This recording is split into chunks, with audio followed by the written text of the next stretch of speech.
नमः परमहंसाय स्वादतचरणकमलचिन्मकरन्दाय भक्तिजनमानसनिवासाय श्रीरामचन्द्राय नमः।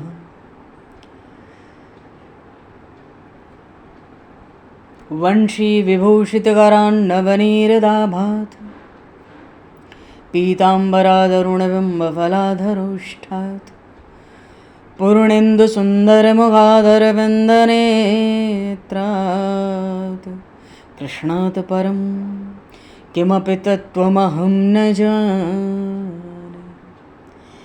वागीशायस्य वदने लक्ष्मीर्यस्य च वक्षसि यस्तास्ते हृदये संविततं नरसिंहम् अहं भजे। विश्वसर्गविसर्गादि नवलक्षणलक्षितं श्रीकृष्णाख्यं परमधाम जगद्धाम नमामि तत्। गङ्गातरङ्गरमणीयं जटाकलापं गौरीनिरन्तरविभूषितं वामभागं नारायणप्रियं अनङ्गमदापहारं वाराणसीपुरपतिं भज विश्वनाथम्।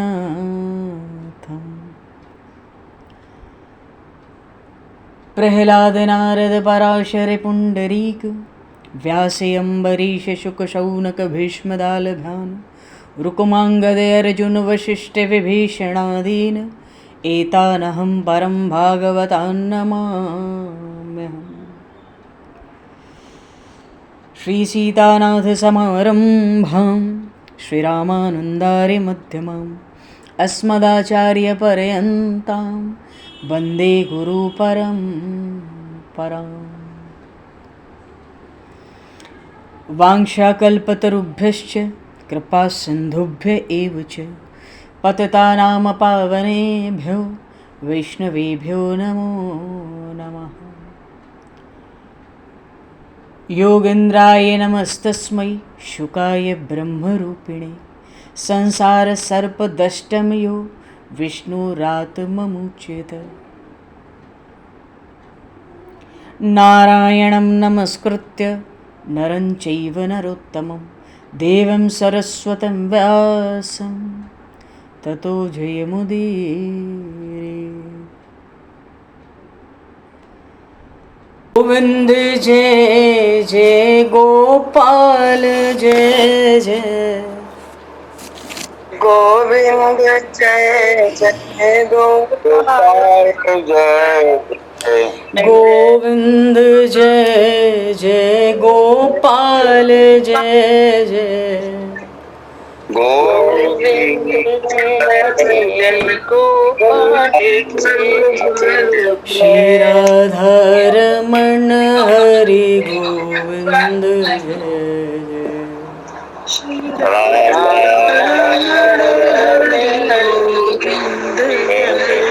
श्री राधारमण हरि गोविंद जय जय। श्री राधारमण हरि गोविंद जय। श्री राम जय जय ऋषिकेश जय जय। श्री राम जय जय ऋषिकेश जय। श्री राम जय जय ऋषिकेश जय जय। श्री राम जय जय ऋषिकेश जय जय। सीतारमण रघुनाथ जय जय। सीतारमण राम रघुनाथ जय जय। सीतारमण राम रघुनाथ जय जय। सीतारमण राम रघुनाथ जय। श्री वृंदावन बिहारी लाल की जय। श्री जमुना महारानी की जय। श्री गिरिराज महाराज की जय, श्री गिरिराज धरणे की जय, समस्त गौवंश की जय, 84 कोस ब्रजमंडल धाम की जय, श्री वेदव्यास जी महाराज की जय, श्री सुखदेव जी महाराज की जय, श्री शुत शौनक आदि ऋषियों की जय, श्री सद्गुरुदेव भगवान की जय, सब संतन की जय, सब भक्तन की जय, समस्त वैष्णवन की जय, समस्त पूर्वाचार्य चरणन की जय, समस्त संप्रदाचार्यन की जय, श्री सद्गुरुदेव भगवान की जय। गंगा मैया की जय, जमुना मैया की जय, सरयू मैया की जय, गौ माता की जय, तुलसी माता की जय, पृथ्वी माता की जय, काशी महारानी की जय। जय जय श्री सीताराम, जय जय श्री राधेश्याम। नमः पार्वती पते हर हर महादेव। हरिशरणम। अनंत कोटि ब्रह्मांड नायक सर्वेश्वर पूर्ण परात्पर ब्रह्म, असंख्य कल्याण गुणगणलय, भक्त वांछा कल्पतरु, शरणागत वत्सल, भक्त वत्सल, दीनबंधु, दया सिंधु, सच्चिदानंदमय श्री विग्रह भगवान श्री राधा माधव की महती कृपा करुणा से परम पावन 84 कोस ब्रजमंडल धाम के हृदय स्थल श्री धाम वृंदावन से महापुरुषों के परम अनुग्रह से आप सभी श्रद्धालु भक्त वैष्णवों की मंगल एवं पावन सन्निधि में मानव जीवन का सर्वोत्कृष्ट फल भगवत गुणगान, भगवत कथा, भगवत कीर्तन का आनंद हम सभी श्रीमद् भागवत महापुराण की आनंद कथा के माध्यम से प्राप्त करने जा रहे हैं।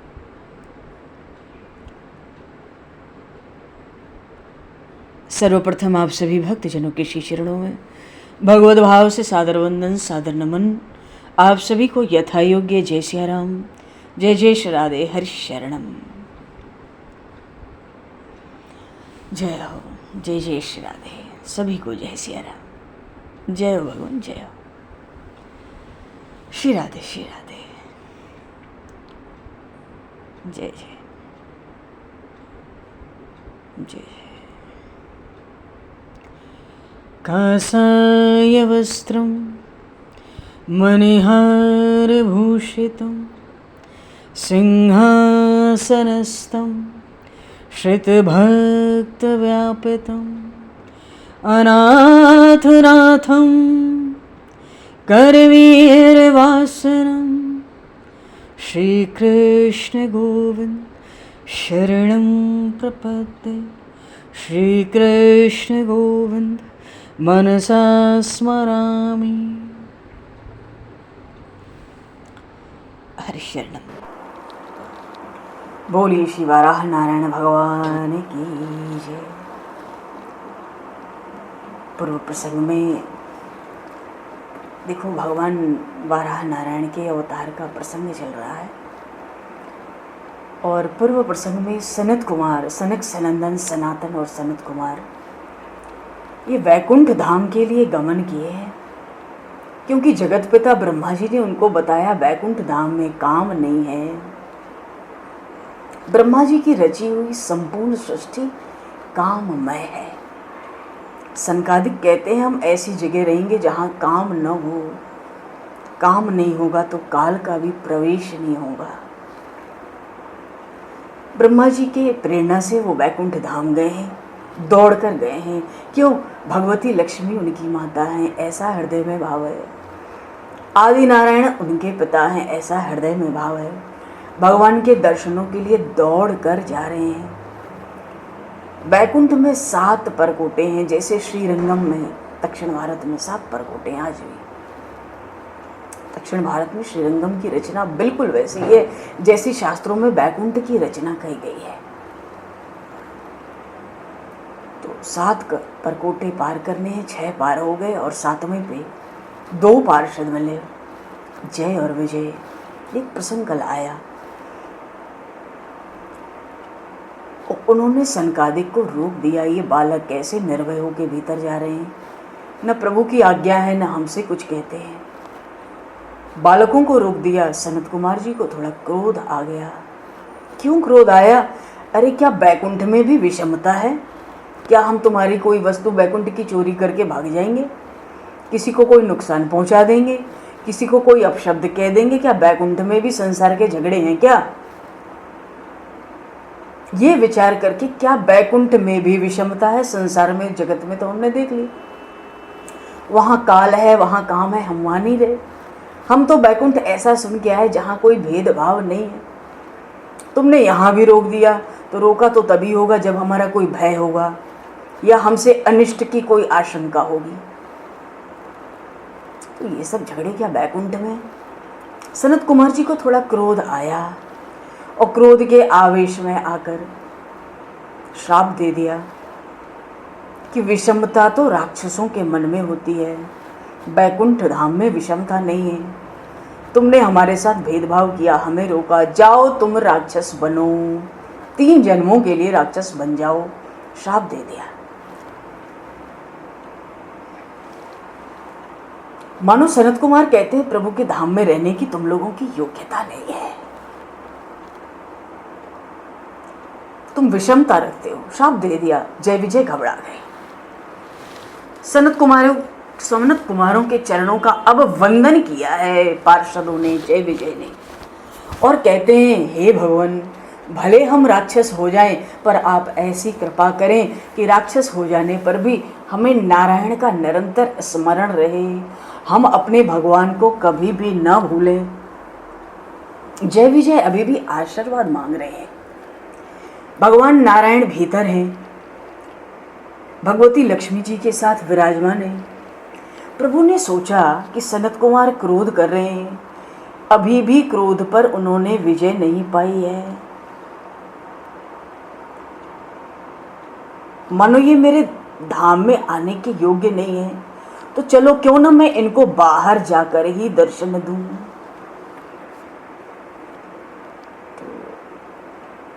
बाहर जाकर दर्शन दूं। स्वयं भगवान नारायण भगवती लक्ष्मी के साथ बाहर आए। देखो भगवान के जो एक एक अंग की उपमा है ना, एक एक अंग भगवान का कमल है।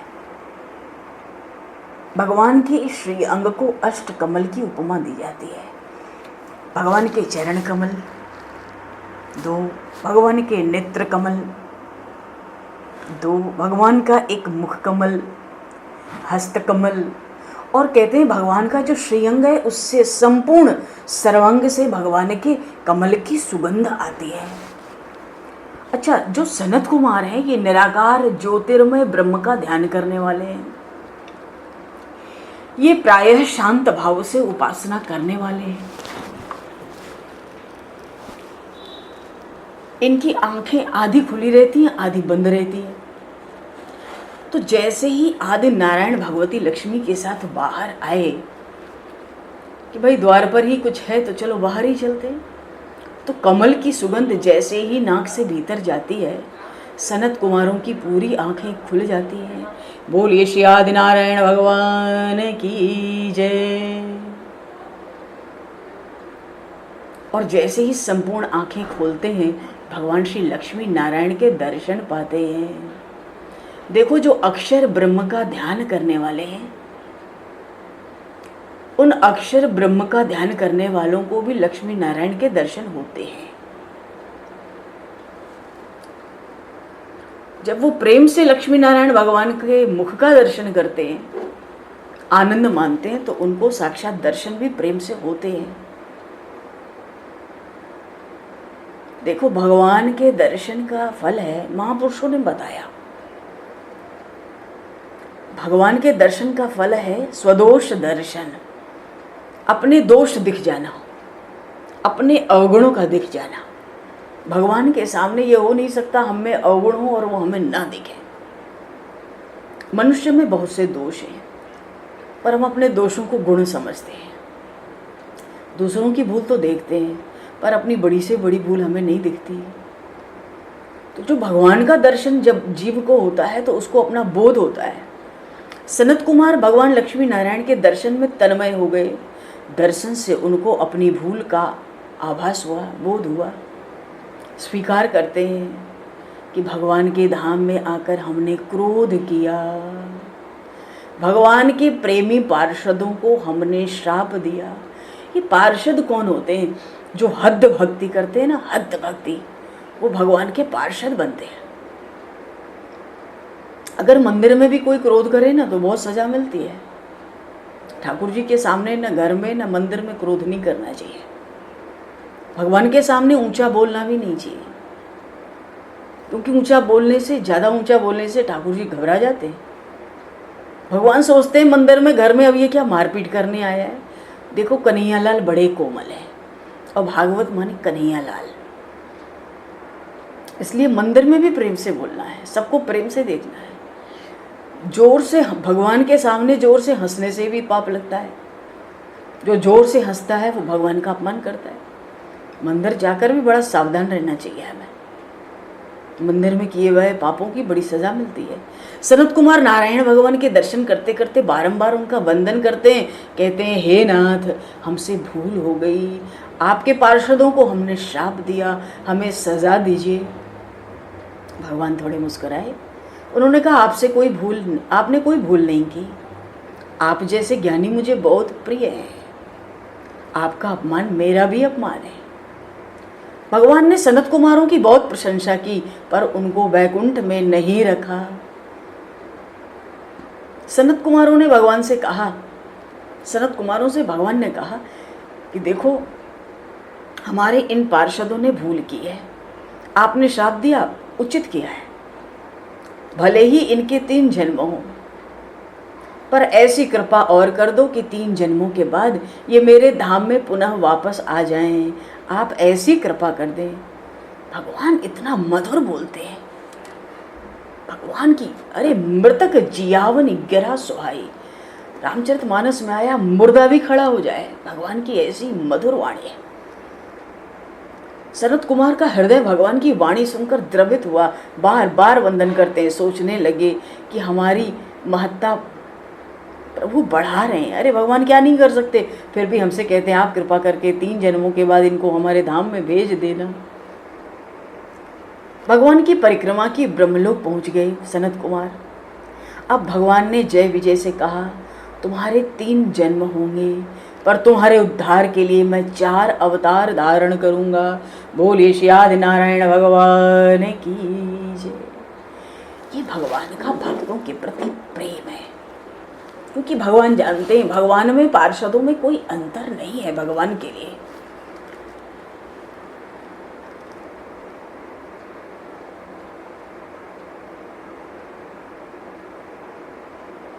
आज भगवान के हद भक्ति वाले पार्षद संकट में, भगवान कहते हैं तुम 3 जन्म राक्षसों का लोगे, तुम्हारे उद्धार के लिए हम 4 जन्म लेंगे।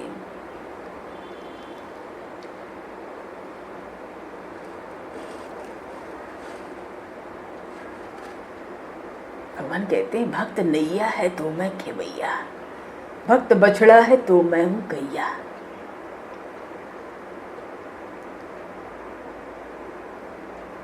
बंध गई मुझे सजाती न तोड़ी, बंध गई मुझे सजाती न तोड़ी, मित्र ऐसी है ये प्रेम डोरी, ऐसी रसमयी है ये प्रेम डोरी, बंध गई मुझे सजाती न तोड़ी। भगवान का हद भक्ति वाले पार्षदों में अनन्य प्रेम है। भगवान उनको अपना मानते हैं। कहते हैं तुम 3 जन्म के लिए राक्षस होगे, तुम्हारा उद्धार मैं 4 अवतार धारण करके करूंगा। ये भागवत के जो प्रमुख टीकाकार है ना, श्रीधर स्वामी, श्रीधराचार्य जी महाराज, भागवत की श्रीधरी टीका का नाम किसने नहीं सुना है, पर पूर्णतः गुजराती भाषा में है। अभी तक वो उपलब्ध नहीं है जिसका आनंद हम आप ले सकें। श्रीधरी टीका भागवत जी पर तो अनेक टीकाएं प्राप्त हैं, पर जो श्रीधरी टीका है भगवान ने उसको प्रमाणित किया है, वो बहुत ही प्राचीन है। 1200 वर्ष पहले गंगा के तट पर भगवान श्री कृष्ण के दर्शन करते करते श्रीधर स्वामी ने ये टीका लिखी। प्रभु को बड़ी प्यारी लगी टीका। श्रीधर स्वामी ने अपनी टीका में एक जगह भाव लिखा, हमने पढ़ा सुना।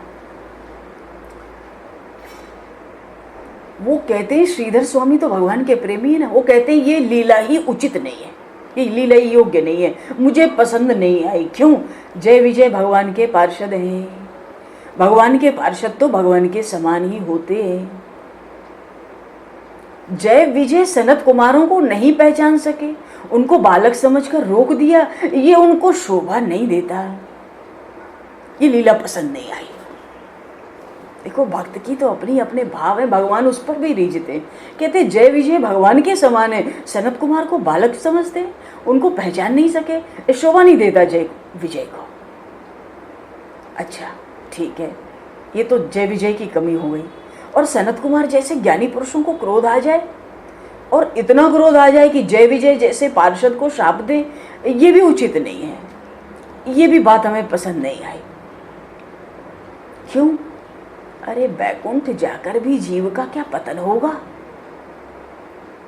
संसार में तो हम गिरे ही पड़े हैं भव सिंधु में, बैकुंठ जाकर भी नीचे गिरना होता है क्या? फिर तो लोगों का भक्ति से विश्वास उठ जाएगा। जय विजय बैकुंठ से गिराए गए हैं 3 जन्मों के लिए, ऐसे बात नहीं बनेगी। ये लीला पसंद नहीं आई। श्रीधर जी कहते हैं अपनी लीला में, अपनी टीका में, जय विजय पहचाने नहीं सनत कुमार को, रोक दिया बालक समझ के, ये ठीक नहीं है। सनत कुमार को क्रोध आया, जय विजय को शाप मिला बैकुंठ में, ये ठीक नहीं है। बैकुंठ से जय विजय हद भक्ति वाले पार्षद नीचे गिर रहे हैं, बैकुंठ का महत्व कितना कम हो जाएगा, ये ठीक नहीं है। पर भगवान ने कहा यद गत्वा न निवर्तन्ते तद धाम परम मम, जहाँ से कोई गिर नहीं सकता, जिसका पतन नहीं हो सकता, वो ऐसा मेरा धाम है। तो जय विजय तो बैकुंठ के पार्षद हैं, उनका पतन हो और उनको जन्म लेना पड़े, ये उचित नहीं लगता। भगवान की वाणी है, यद गत्वा न निवर्तन्ते तद धाम परमम मम, मेरे धाम से कोई नीचे थोड़ी आए, भव सिंधु में नीचे डूबेंगे, उतरेंगे, मरेंगे, जन्मेंगे, पर बैकुंठ से नीचे, तो बैकुंठ की तो महिमा ही क्या बचेगी जब बैकुंठ से भी संसार में राक्षस होकर आना हो। और भगवान जय विजय की कमी निकाली, सनत कुमार जी की कमी निकाली, और अब कहते हैं भगवान के धाम की भी कमी निकाल दी कि बैकुंठ से नीचे गिरेंगे तो महत्व कम हो गया बैकुंठ का। अब भगवान की भी कमी निकालते हैं। क्यों? भगवान ने उनको इस तरह नीचे क्यों भेज दिया बैकुंठ से, ये भी योग्य नहीं है। भगवान रख लेते, क्योंकि भगवान अपनी वाणी तो रखते, यद गत्वा न निवर्तन्ते तद धाम परमम मम, मेरे बैकुंठ से किसी का पतन नहीं हो सकता। बैकुंठ आनंद स्वरूप है, परमात्मा आनंद स्वरूप है। श्रीधरी टीका में सबकी कमी निकली इस प्रसंग में। क्यों? एक सबसे बड़ी कमी और निकली, क्या? शरणागत का त्याग, जो कभी भी किसी भी स्थिति में संभव नहीं है। जय विजय हद भक्ति वाले पार्षद हैं, भगवान के आश्रित हैं, भगवान के शरणागत हैं। भगवान ने उनको शाप मिलने पर नीचे क्यों भेजा? 3 जन्मों के लिए राक्षस होने को क्यों कहा? आपको 4 अवतार लेना है, आप 40 ले लो, पर जो शरणागत है उसका त्याग क्यों किया? जय विजय भगवान के आश्रित हैं, भगवान एक बार जिसको अपनाते हैं उसको त्यागते नहीं है, ये भगवान की वाणी है। शरणागत के जे तजहि निज हानि तनवान, ते नर पामर पाप में तनहि बिलोकत हान। भगवान के आश्रित हैं जय विजय, भगवान ने उनका त्याग क्यों किया 3 जन्मों के लिए? आखिर तो भक्तों को भगवान से दूर होना पड़ा। भगवान जय विजय का त्याग करेंगे, शोभा नहीं देता है। कुल मिला के बात यह आई कि श्रीधरी टीका में श्रीधर स्वामी को ये योग्य नहीं हुआ, ये लीला उचित नहीं हुई, ये बात आई। फिर समाधान भी मिल गया, नाना सब कुछ योग्य हुआ, भगवान नारायण लीला कर रहे हैं। लीला ही भगवान की कृपा है। भगवान तो आनंदमय, उनका कोई स्वार्थ नहीं है। तो भगवान ऐसी लीला क्यों कर रहे हैं जिसमें सबके लिए प्रश्न उठ रहा है कि जय विजय सनत कुमार को नहीं पहचानते, बालक समझकर रोकते। सनत कुमार जैसे ज्ञानी पुरुषों को क्रोध आया, वो श्राप देते। बैकुंठ से जय विजय का पतन हो रहा है, भगवान भी जय विजय को राक्षस होने के लिए 3 जन्म भेज रहे हैं। ये सब क्यों हो रहा है? जीव को जब भगवान अपनी ओर खींचना चाहते हैं तो लीला करते हैं। भगवान सोचते हैं कि जीव मेरा है, मेरा होने पर भी जगत का हुआ, मेरा होने पर भी वो ऐसा मानता है कि मैं स्त्री का हूँ, मैं पुरुष का हूँ। अरे जीव तो भगवान का है, वो अपने स्वरूप को भूल रहा है। भगवान सोचते मेरा जीव हमसे जुदा है, इसलिए भगवान जीव को अपनी ओर खींचने के लिए लीला कर रहे हैं। वो चाहते हैं मैं ऐसी ऐसी लीलाएं करूं कि लोग मेरी लीलाओं को सुने और मुझ में उनका प्रेम जग जाए, जीव मुझसे मिल जाए। देखो, हम जितने समय तक कथा कहते हैं, सुनते हैं, उतने समय तक हमारा मन पाप नहीं करता। भगवान की लीला जीव के कल्याण के लिए ही है। बैकुंठ में जीव वर्षों से आराम कर रहे थे। भगवान को आराम करते हुए जीवों के साथ कुश्ती लड़ने का मन हुआ, पर भगवान के साथ कुश्ती लड़े तो कौन लड़े? भगवान के समान जो बलवान हो वो लड़े। और भगवान जब 5 प्रकार के मोक्ष देते हैं तो सारूप्य देते हैं, अपना रूप और अपना बल देते हैं अपने पार्षद को। तो भगवान को यदि मल्ल युद्ध करना है, भगवान को अगर कुश्ती लड़नी है, तो पूरे ब्रह्मांड में कोई नहीं है, केवल उनके पार्षद हैं, हद भक्ति वाले भक्त हैं, जिनके साथ भगवान पहलवानी कर सकते हैं। लीला है प्रभु की। अच्छा, भगवान ने ऐसा क्यों सोचा? भगवान के मन में बात क्यों आई कि कुश्ती लड़नी है? देखो, बहुत सी बातें भागवत जी में कितना समावेश करेंगे, बहुत से प्रसंग इधर उधर से वहाँ रखने होते हैं। संतों की कृपा से वो प्रसंग आते हैं, स्वतः आते हैं। भगवान के मन में कुश्ती लड़ने की भी बात क्यों आई? एक बार क्या हुआ, बैकुंठ में भगवान नारायण भगवती लक्ष्मी के साथ विराजमान है। बड़े बड़े ऋषि आए और खूब स्तुति किए, खूब स्तुति में जगह जगह आ रहा था कि हे प्रभु, आपका शरीर वज्र से भी ज्यादा कठोर है।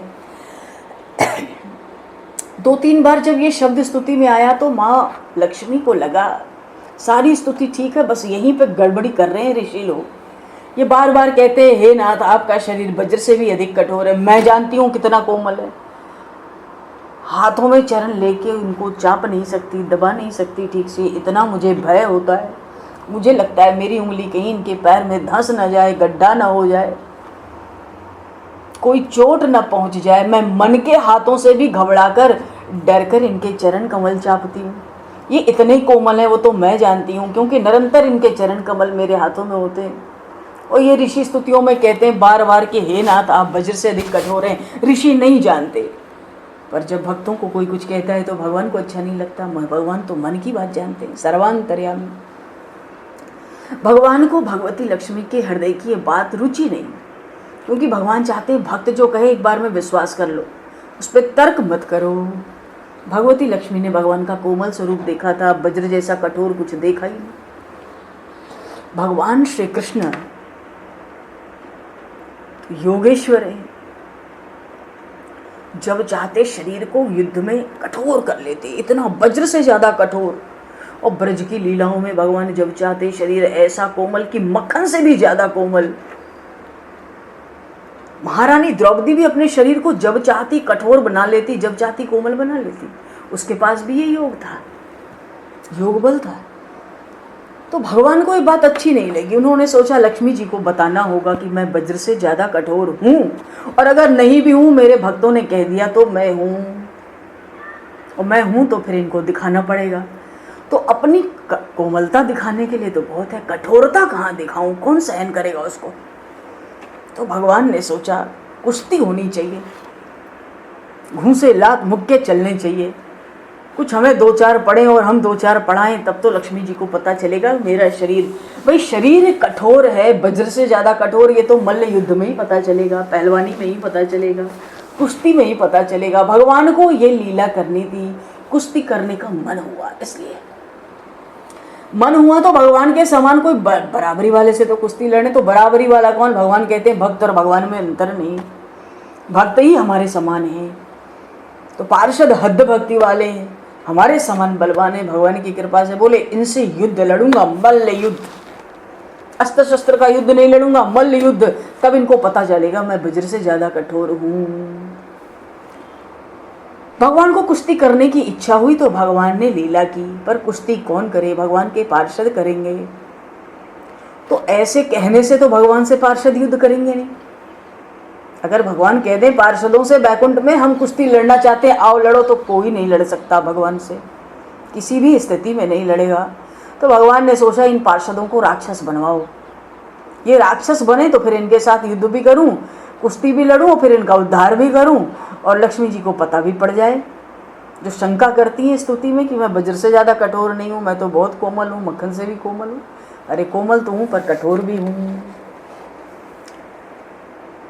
भगवान की इस लीला की इच्छा हुई, इसलिए जय विजय को अज्ञान हो गया, अज्ञान छा गया।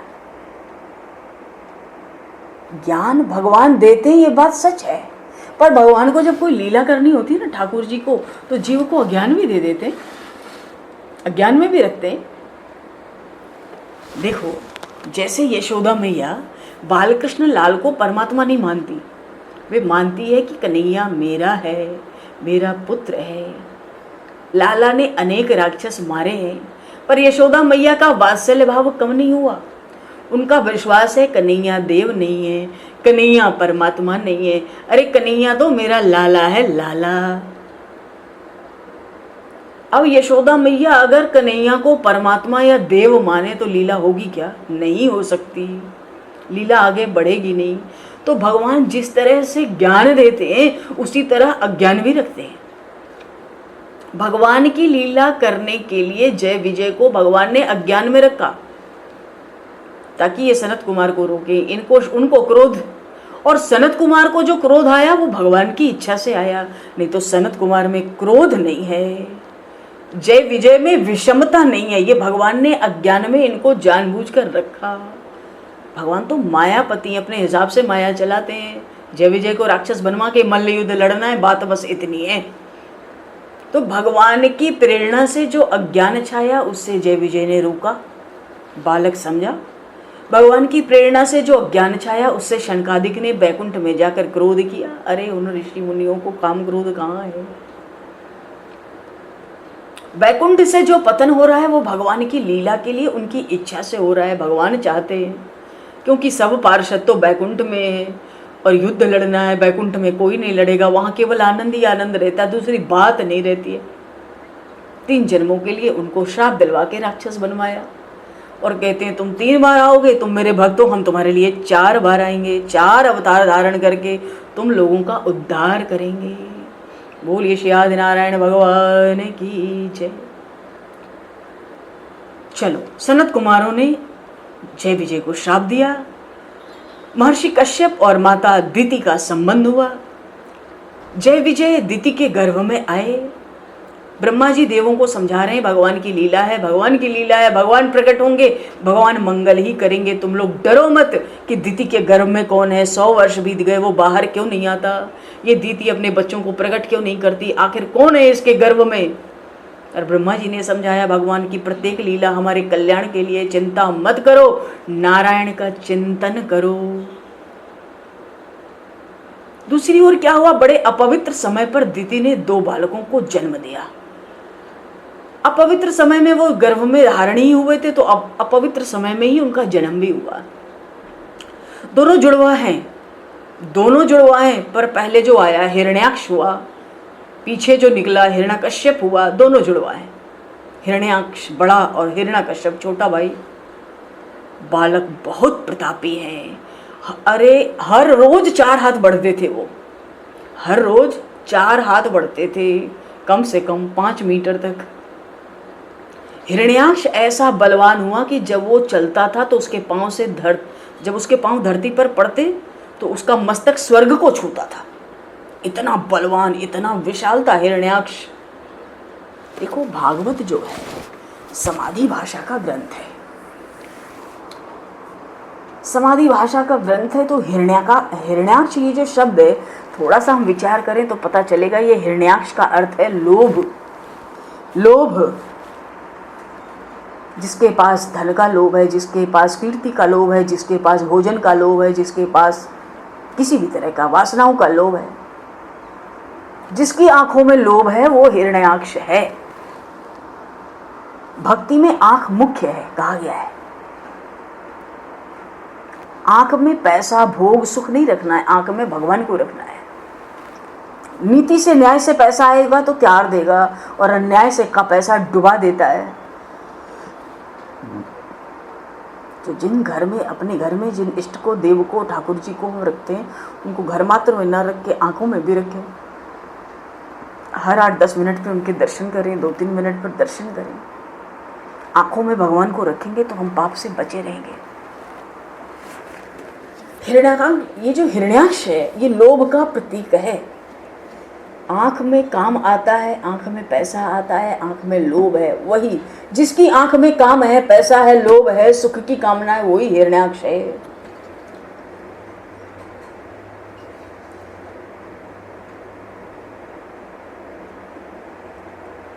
हिरण्याक्ष का लोभ इतना बढ़ गया कि पृथ्वी के सब राजाओं को पराजित करके भी उसको संतुष्टि नहीं मिली। उसकी इच्छा हुई कि स्वर्ग में जाऊं और देवताओं के साथ युद्ध करूं, देवताओं को पराजित करके स्वर्ग की सारी संपत्ति ले आऊं। और धरती के राज्य से उसको संतोष नहीं था, उसको स्वर्ग का भी राज्य लेना था।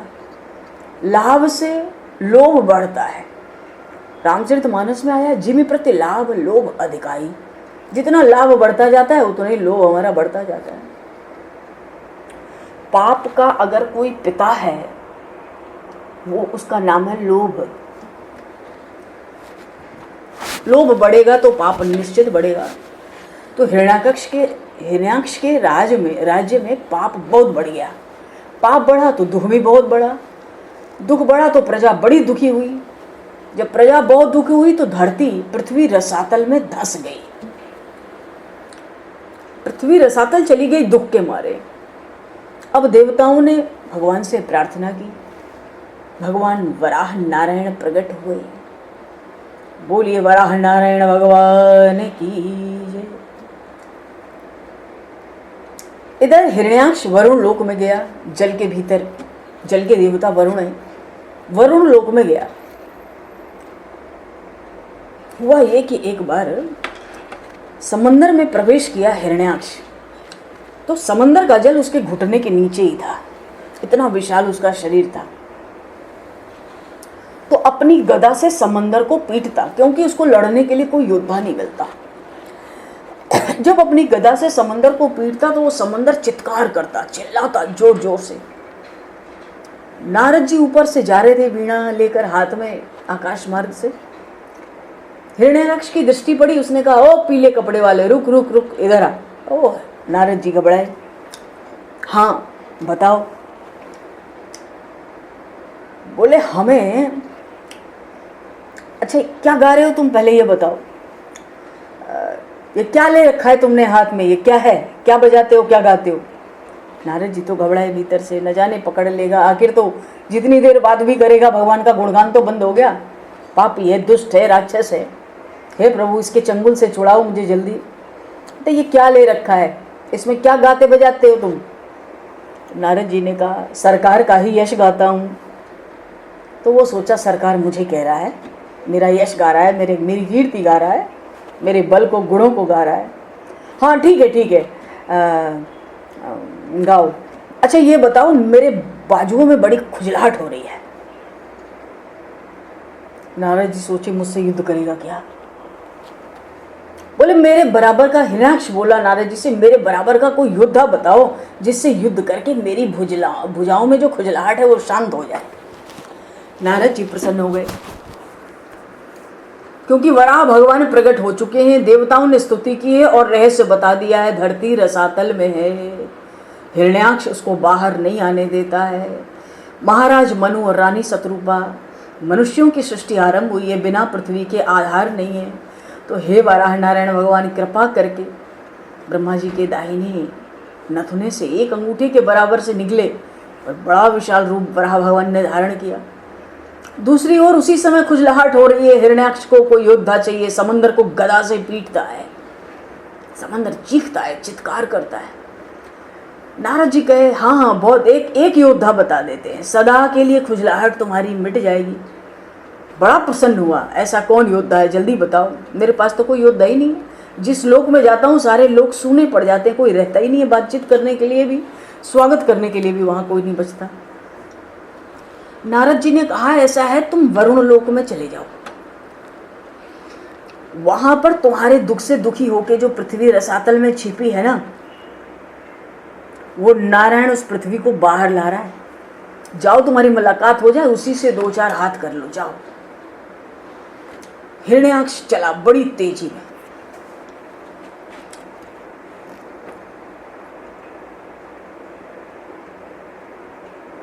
अच्छा, इधर वरुण देव के पास भगवान पहले ही पहुंचे हैं।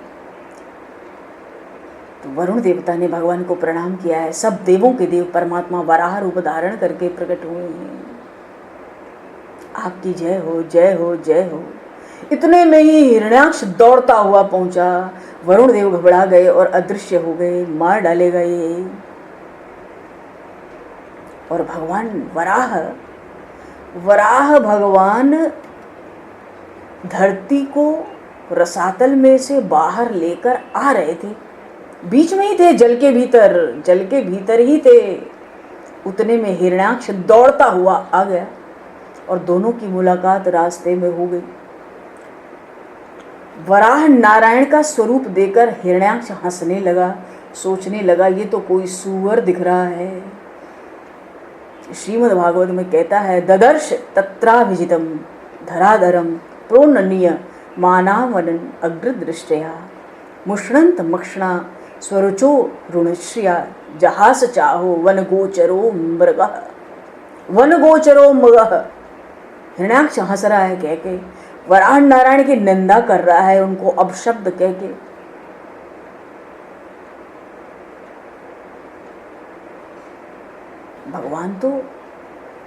भगवान की निंदा कर रहा है वो हिरण्याक्ष, पर कैसी निंदा कर रहा है। अरे वाणी जो प्रकट हो रही है, वाणी की देवी तो सरस्वती है, उनके स्वामी नारायण हैं। क्या वाणी कभी भी अपने भगवान की निंदा सहन कर सकती है? वो तो सदैव भगवान की स्तुति ही करती है। सरस्वती वो क्या निंदा करेगा। देखो, निंदा करने वाले, निंदा सुनने वाले दोनों को पाप लगता है। कई लोग निंदा नहीं करते पर सुनते हैं, उनको रस आता है, आगे क्या हुआ, पीछे क्या हुआ। जो निंदा करता है उसको प्रेरणा देते और निंदा करो और निंदा करो। सुनना भी पाप है।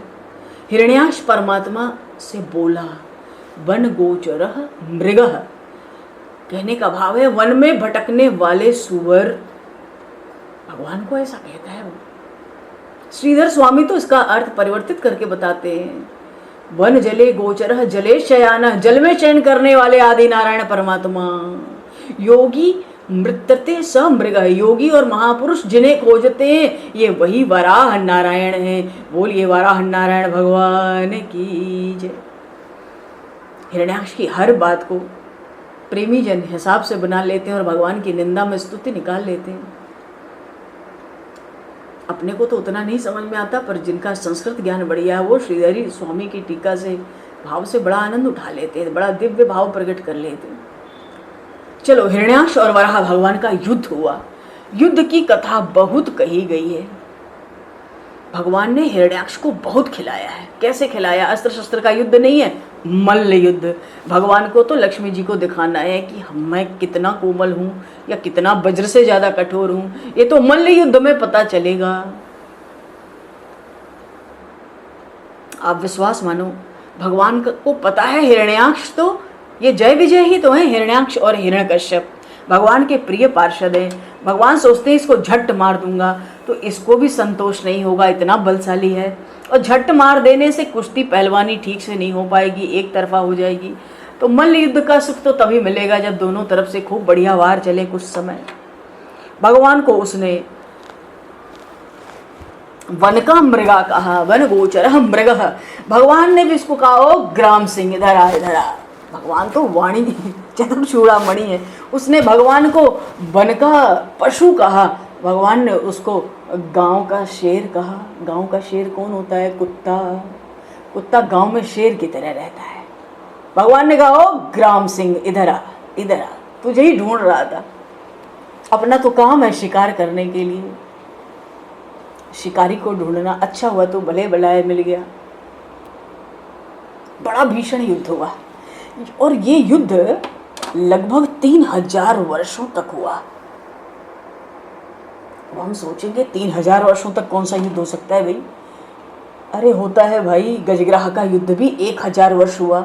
जब पशुओं का युद्ध 1000 वर्ष हो सकता है तो भगवान और भगवान के पार्षद का युद्ध 3000 वर्ष हुआ तो क्या बड़ी बात है। भगवान ने पार्षद का बल, हिरण्याक्ष का बल सबको दिखाया।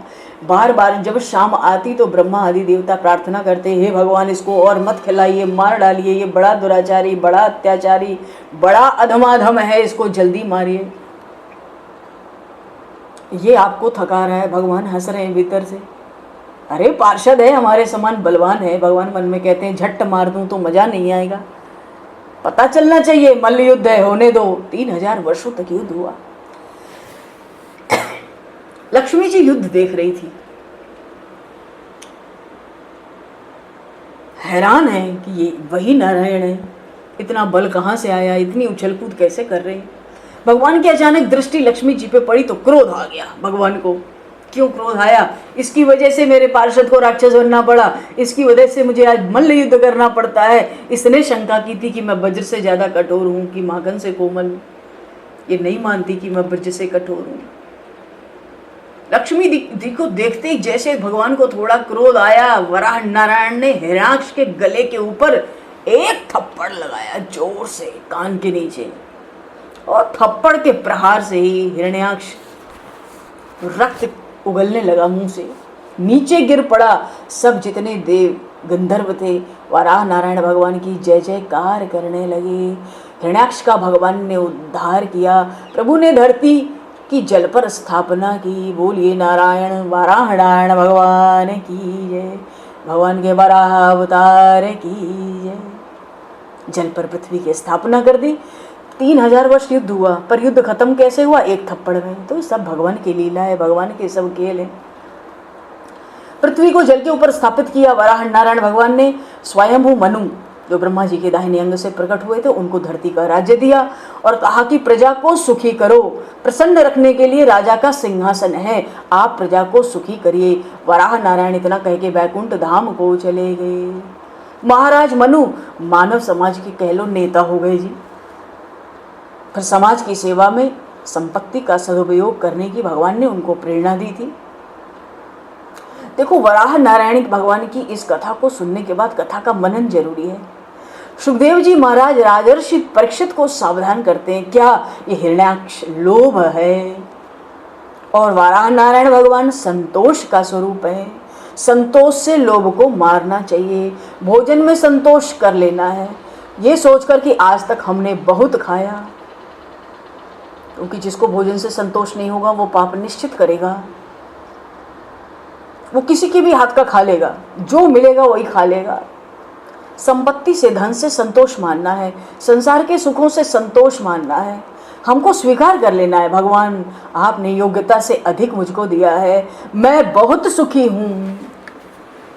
धन से, संपत्ति से, संसार के सुख से जिसको संतोष होता है वो लोभ को मार सकता है, उसी का पाप रुकेगा। लोभ होता, पाप होता ही है लोभ से, क्योंकि जितना मिलता है हमें कम लगता है। कुछ लोगों को लगता है भगवान ने पड़ोसी को बहुत दिया, मुझे नहीं दिया। ऐसा नहीं है, भगवान बड़े उदार हैं, भगवान योग्यता से अधिक दे देते हैं। इसलिए जो भी स्थिति प्राप्त है हमें उसमें संतोष मानना चाहिए। अब भक्ति भी करते हैं, पाप भी करते हैं, पाप छोड़कर भक्ति करना है, तब भक्ति में बहुत आनंद मिलेगा। सावधानी चाहिए, आंखों में काम ना आने पावे, हमारा मन पाप न करे। हम आंखों से बहुत पाप करते हैं, दृष्टि में दृष्टि दोष सबसे ज्यादा है। ये जो हमारी आंखें पाप करने के लिए नहीं है। जगत के स्त्री पुरुषों को काम भाव से देखने के लिए आंखें नहीं मिली, आंखें मिली है भक्ति के लिए। आंख में काम आता है तो जीवन बिगड़ जाता है। आंख में काम है, यही राक्षस है, यही राक्षस बना है हमारा। सबको निष्काम भाव से देखना है, सबको भगवान लक्ष्मी नारायण के स्वरूप से देखना है, भगवत भाव से देखना है। इसलिए भगवान ने आंख दी है। गोस्वामी जी श्री रामचरितमानस में कहते हैं, सिया राम माया सब जग जानी, सिया राम माया सब जग जानी, करहूँ प्रणाम जोरे जुग पानी, करहूँ प्रणाम जोरे जुग पानी। जय सिया राम जय जय सिया राम, जय सिया राम जय जय सिया राम, जय सिया राम जय जय जय सिया राम, जय जय सिया राम जय जय जय सिया राम। अति पावन है तेहारो नाम सीताराम। प्रेम से कीर्तन बोलो, समय हो गया।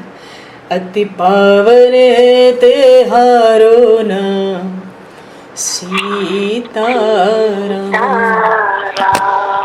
जय सीताराम जय सीताराम जय सीताराम, जय सीताराम जय सीताराम जय सीताराम। अति पावन है तेहारो नाम सीताराम।